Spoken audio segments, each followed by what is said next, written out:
Hello friends, मेरा नाम है दीपक और मैं आपका फिर से स्वागत करता हूँ यूट्यूब चैनल पर लेट्स लर्न टुगेदर।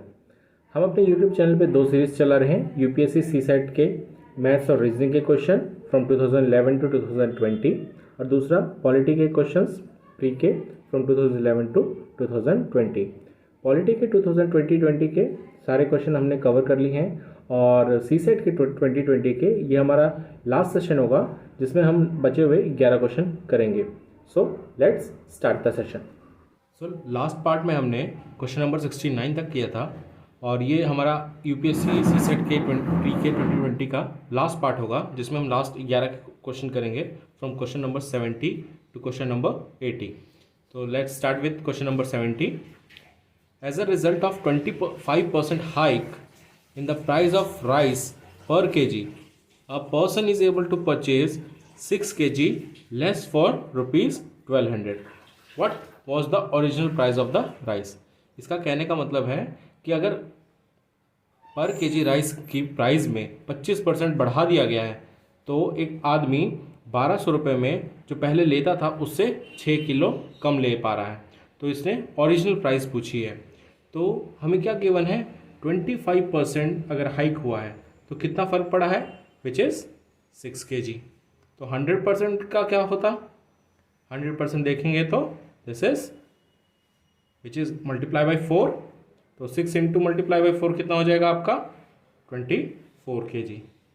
तो ये तो तब हुआ, ये after the hike. After the hike ये कितने खरीद पाया, 24 kg।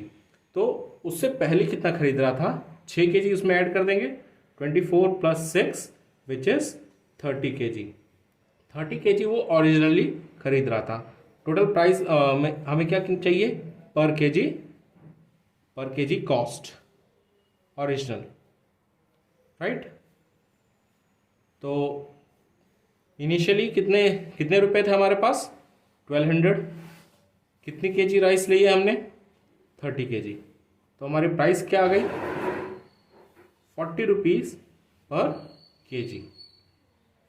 Answer is B. Next question की तरफ बढ़ते हैं।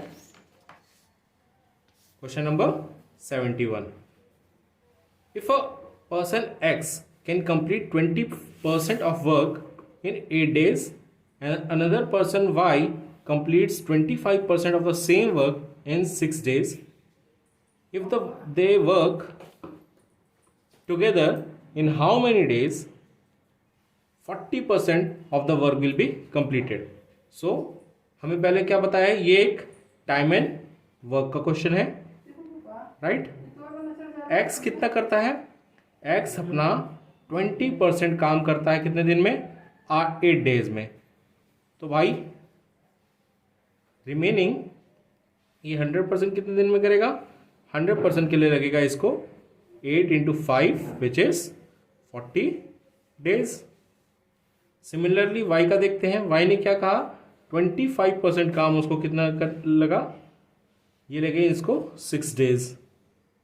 तो 100% कितना लगेगा, which is 6 into 4 24 days, right. तो हमें पता चल गया कि x जो है वो करता है 40 days में काम, कंप्लीट काम, और y करता है कंप्लीट काम 24 days में। इनका एलसीएम ले लिया हमने तो आया टोटल वर्क हमारा कितना आ गया, 120 हमारा टोटल वर्क आ गया। और इनकी एफिशिएंसी देखी जाए, यहाँ हम एफिशिएंसी लिख लेते हैं x और y की, राइट, कि एक दिन में ये लोग कितना काम करते हैं। तो ये जब 120 डिवाइडेड बाई 40 यानी कि एक दिन में ये 3 काम करता है। सिमिलरली y का देखेंगे तो 120 डिवाइडेड बाई 24, तो ये काम कितना करता है, 5 काम करता है। और इसने क्या बोला है कि in how many days 40% of the work. तो 120 का 40% क्या हो जाएगा, 120 into 40/100 which is 48 units, right. और एक दिन में दोनों मिलके कितना काम करते हैं, 3 + 5, एक दिन में कितना काम हो गया, 8 काम। सो टोटल क्या हो जाएगा, 48/8 which is equals to 6 days। So our answer is A, 6 days. Let's move on to the next question. Question number 72. इसने कहा एक कार है, a car travels from a place x to place y at an average speed of v kilometre per hour, then from y to x an average speed of 2v kilometre per hour, again from x to y with an average speed of 3v kilometer per hour, and again from y to x an average speed of 4v kilometer per hour. सो हमें find करनी कि total journey में, entire journey में इसको कितना time लगा। तो इसने क्या किया, पहला ये आपका x है, ये आपका y है। पहली बार जाने में इसको लगा v kilometre per our, return आने में लगा इसको 2v किलोमीटर पर आवर, फिर वापस जाने में 3v एंड वापस आने में 4v। तो डिस्टेंस सब में सेम है। एक्स वाई का हम डिस्टेंस को क्या मान लेते हैं, एक्स वाई के डिस्टेंस को हम मान लेते हैं a। तो इनकी स्पीड क्या हो जाएगी, इनकी टोटल स्पीड क्या हो जाएगी, speed is equals to, sorry speed तो गिवन है, टाइम क्या होगा, टाइम आपका लगेगा डिस्टेंस अपॉन स्पीड, और हमें दिया हुआ है। तो टोटल डिस्टेंस कितना हो गया, ए, तो total 4a, this is distance. अब हम बात करते हैं अब टाइम की। पहले बार में कितना टाइम लगेगा, a/v, दूसरी बार में कितना टाइम लगेगा, a/2v, तीसरी बार में a/3v एंड लास्टली a/4v। हम इसको नीचे एलसीएम लेके सॉल्व करते हैं। 4a अपॉन a कॉमन ले लेते हैं, यह आ गया आपका 12v, आपका एलसीएम आ गया किसका, 2, 3, 4 का। जब हम एलसीएम लेते हैं तो ये आता है आपका 2 2 4 इंटू 3 12। तो 12v, v से करेंगे तो 12, ये तो हमने कॉमन ले ही रखा है। 12v जब 2v से करेंगे तो बच गया 6, अगेन 12v 3v से करेंगे तो बच गया हमारा 4, 12v 4 से तो 3।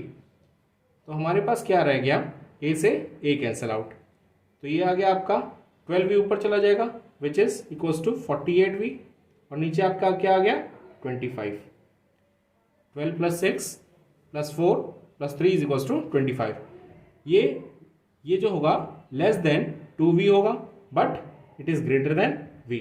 तो हमारा आंसर किसके बीच में लाई करेगा, between v and 2v, which is option B. Let's move on to the next question, question number 73। इसने कहा है the minimum number of points of intersection of a square and a circle is 2।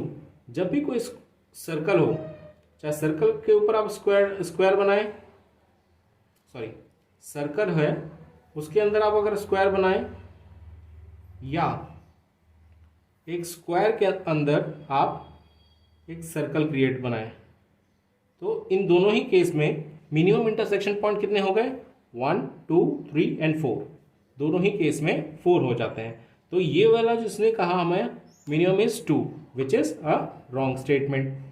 Next statement देखते हैं, maximum number of point of intersection of a square and a circle is 8। अब इस case में हमारा क्या होगा, ये जो सर्कल बना हुआ है इस पे हमारा इस टाइप में आपका स्क्वायर बनेगा, सॉरी ये वाला ऐसे, जिससे हर बार ये हर एक एज पे 2 बार टच करेगा।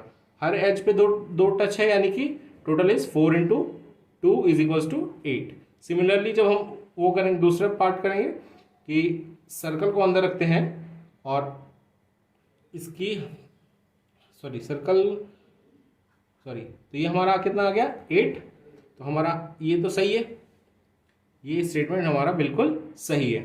सो which of the above statement is और are correct, 1 wrong, both wrong, neither wrong, answer is 2 only. Let's move on to the question number 74. A man takes half time in rowing a certain distance downstream and then upstream. What is the ratio of speed of boat in still water to the speed of current? Speed of current मतलब जो river का speed है। तो ये हमारा किसका है, ये हमारे बोट एंड स्ट्रीम का क्वेश्चन है। तो इसमें सबसे पहले आपको जानना चाहिए, जब ये अपस्ट्रीम जाता है, अगर हम बोट की स्पीड को x मान लें और इसकी स्पीड को y मान लें, तो जब ये अपस्ट्रीम जाता है तो इसकी स्पीड हो जाती है x माइनस वाई, क्योंकि पानी की उल्टी दिशा में आप अगर रो करोगे तो आपकी स्पीड कम हो जाएगी, रिलेटिव स्पीड। वहीं दूसरा डाउनस्ट्रीम की बात करें, डाउनस्ट्रीम में ये हो जाएगा आपका x प्लस वाई, क्योंकि आपके धारा के साथ बहोगे तो आपकी स्पीड इंक्रीज कर जाएगी। तो इसने क्या कहा है कि जो टाइम लगता है, हाफ टाइम डाउनस्ट्रीम में लगता है एज कंपेयर टू अपस्ट्रीम। तो टाइम क्या लिखते हैं, time of upstream is equals to 2 times time of downstream, right. ये हो गया। अब उसकी हम देख लेते हैं स्पीड, क्योंकि हमें पूछा क्या है, दोनों की स्पीड का रेशियो पूछा है। तो स्पीड का टाइम अगर है हमें गिवन, डिस्टेंस तो दोनों सेम है, तो डिस्टेंस अपॉन स्पीड यानी कि ये हो जाएगा आपका एस अप और ये हो गया आपका एस डाउन। ए से ए कैंसिल हो गया, एस डाउन और ये ऊपर आपका 2 है, right. S down is equals to आपका क्या आ जाएगा, ट्वाइस ऑफ एस अप, यानी कि x plus Y is equals to twice of x minus Y. यही है आपके पास।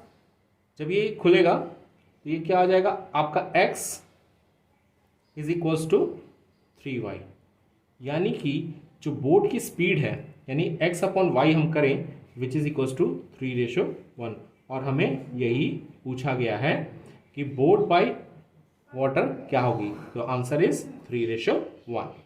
नेक्स्ट क्वेश्चन है, how many pairs of natural numbers are there such that difference of whose square is 63। तो सबसे पहला ऐसा कौन सा है, 8 का स्क्वायर माइनस 1 का स्क्वायर, यानी कि 64 माइनस 1 इज इक्वल्स टू 63। दूसरा कौन सा है, 12 का स्क्वायर माइनस 9 का square is equals to 144 minus 81 which is equals to 63। And last कौन सा है, 32 का स्क्वायर माइनस 31 का स्क्वायर। इस केस में भी आपका आंसर जो आएगा 63 आएगा, राइट। 961 और ये आपका आ जाता है 63, इसमें ऐड कर देते हैं 1024, राइट। तो इसका भी गैप तीनों में ही। इसके अलावा और कोई भी नंबर्स नहीं है जिससे आपका डिफरेंस करने पर 63 आए। तो आपके पास कितने केस हो गए, 1, 2 and 3 which is answer A3। Let's move on to the next question, question number 76। इस क्वेश्चन में क्या कहा है कि which one of the following will have minimum change.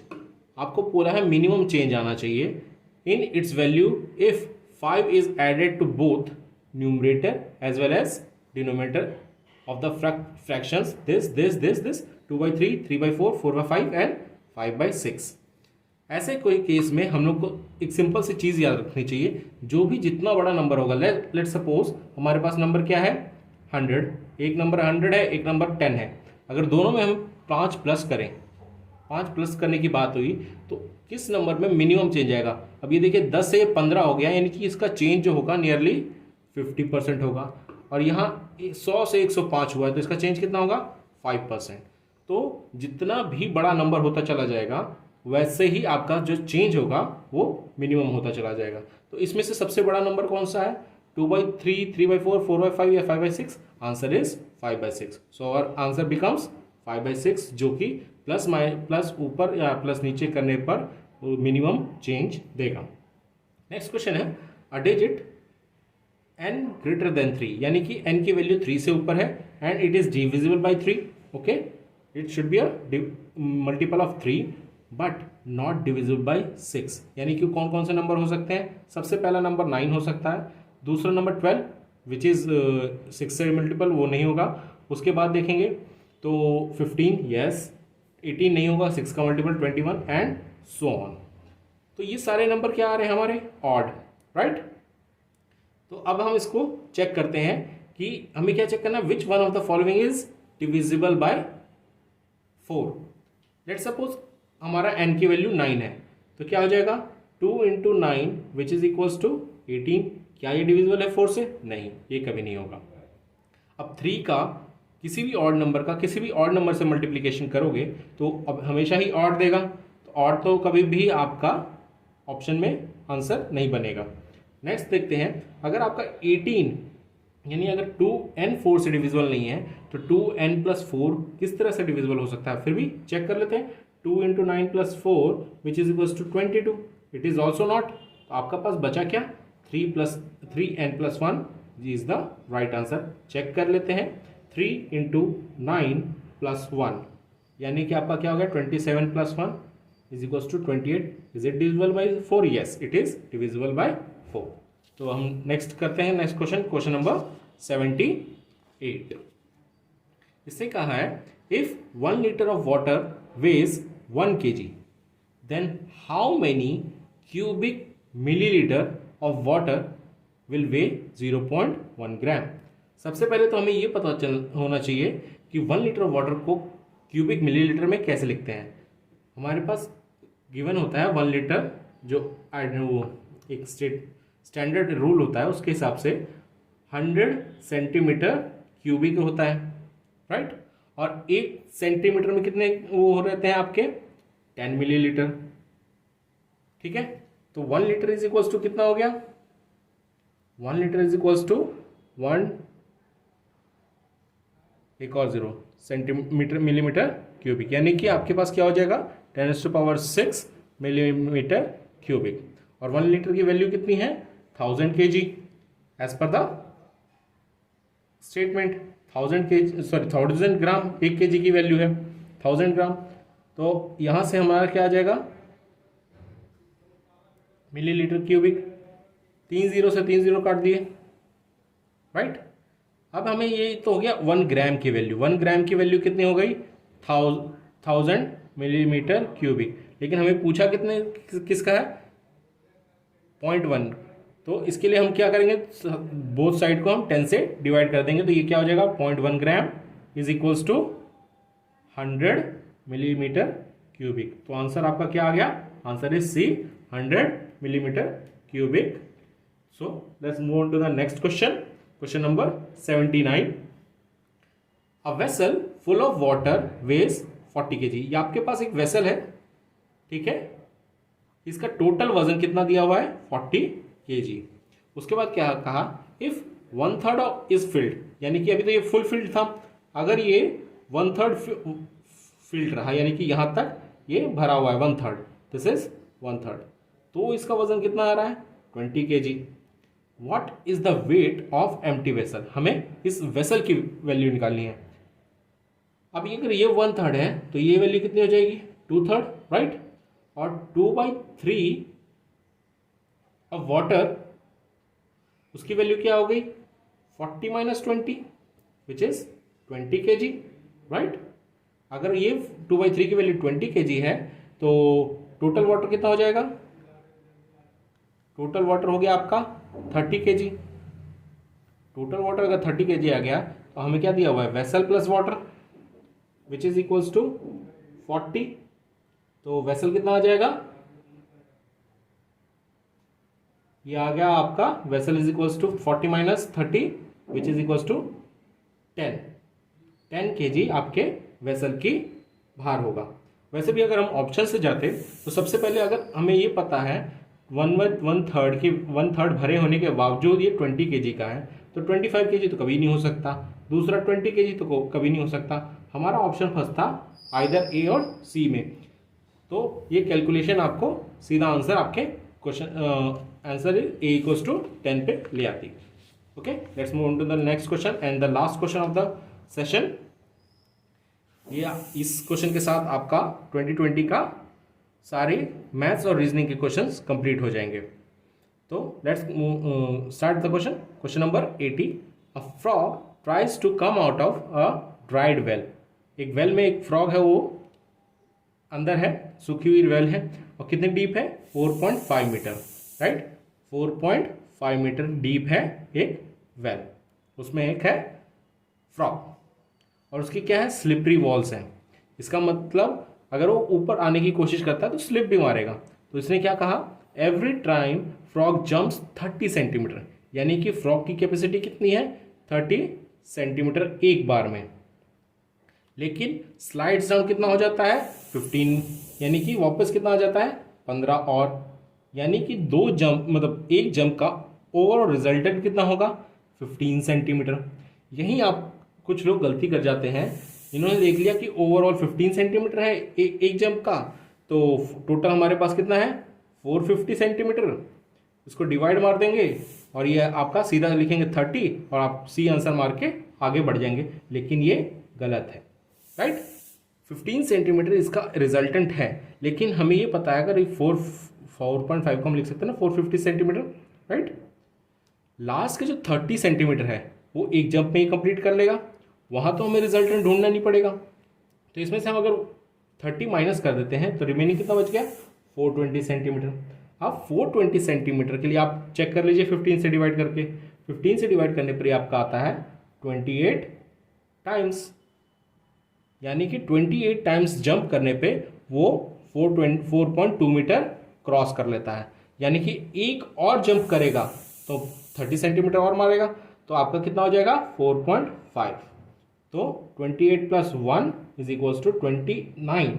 तो कितने नंबर ऑफ जंप रिक्वायर्ड होंगे इज 29। सो इसी के साथ हम ये सेशन खत्म करते हैं।